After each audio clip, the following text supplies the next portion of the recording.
বছরের শুরুতেই সারা দেশ জুড়ে ট্রাফিক জ্যাম, কারণ ধর্মঘট ডেকেছে ট্রাক চালকরা। গোটা দেশ জুড়েই 3 দিনের ধর্মঘট ডেকেছে তারা। এই ধর্মঘটের প্রভাব পড়ল হুগলি জেলায়। এদিন আরামবাগের বাস চালকরা সকাল থেকে ধর্মঘটে সামিল হন। আরামবাগ থেকে বর্ধমান বাস চলাচল বন্ধ থাকে। তাদের দাবি অবিলম্বে হিট অ্যান্ড রান আইন বাতিল করতে হবে। এই ধর্মঘটের ফলে সাধারণ যাত্রীদের নাজেহাল অবস্থা। নয়া হিট অ্যান্ড রান আইনের অত্যন্ত কঠোর এবং বিশেষ করে ট্রাকের মতো বড় গাড়ির বিরুদ্ধে পক্ষপাত করা হচ্ছে। গতকাল থেকে বলে দিয়েছে আমাদের যে গাড়ি ফাড়ি যেন বন্ধ থাকে সব। আর এখন বিশেষ কারণ হচ্ছে গাড়ি এই কারণেই বন্ধ যে পথ দুর্ঘটনা হলে কোনো রকম যদি পথ দুর্ঘটনা হয় কেউ স্পটে মারা যায় তাহলে আমরা ওই 7 বছর জেল 10 লাখ টাকা জরিমানা।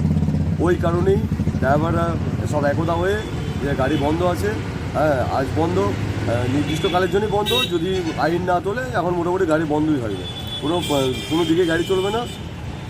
বলুন। জানা গেছে ভারতীয় ন্যায় সংহিতার 104 নম্বর ধারাকে বলা হচ্ছে হিট অ্যান্ড রান আইন। গাফিলতির কারণে মৃত্যু ঘটলে শাস্তিমূলক ব্যবস্থার কথা বলা হয়েছে।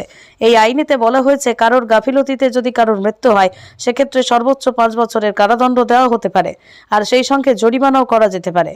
যদি কোনো ব্যক্তির মৃত্যুর পর চালক সেখান থেকে পালায় বা পুলিশ বা জেলা শাসককে পরপরই খবর না দেয় তাহলে শাস্তির পরিমাণ আরও বাড়বে। সেক্ষেত্রে 10 বছর পর্যন্ত কারাদণ্ড এবং 7 লক্ষ টাকা জরিমানাও করা হতে পারে। এই তো রাস্তায় গাড়ি নিয়ে বিপদে পড়েছি, আনন্দপুর যাবো। বাস স্ট্যান্ডে এসেছিলে? বাস স্ট্যান্ডে এসেছিলাম, বাসে উঠে গেলাম, বাস থেকে নাম করে দিল। বাস থেকে নামিয়ে দিল? হ্যাঁ। কারা? ওই যে সব এখানে যারা মিটিং করছে। কি বলছে তারা? বাস কোনো যাবে না। তোমরা এখন কি করবে? আমরা কি করবো, আর আমাদের করার কিছু না, আমরা তো যাত্রী, আমাদের কিছু করার আছে, যদি না যায় আমাদের কিছু করার নাই।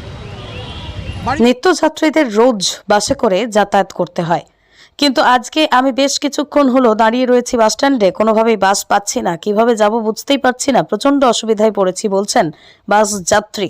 হয়েছে একটা কেন্দ্রীয় সরকার একটা সমমরা আইন এনেছে। এই সমনীতি সমমরা আইন, মানুষ মারা আইন, এই আইনের বিরুদ্ধে কিছু বাসের চালক, ট্রাকের চালক ধর্মঘট করেছিল। কেন্দ্রীয় সরকার তাদের ধর্মঘটের আন্দোলনের ফলে পিছু হেঁটে ওনারা আশ্বাস দিয়েছেন যে আইন এখন লাগু করা হবে না।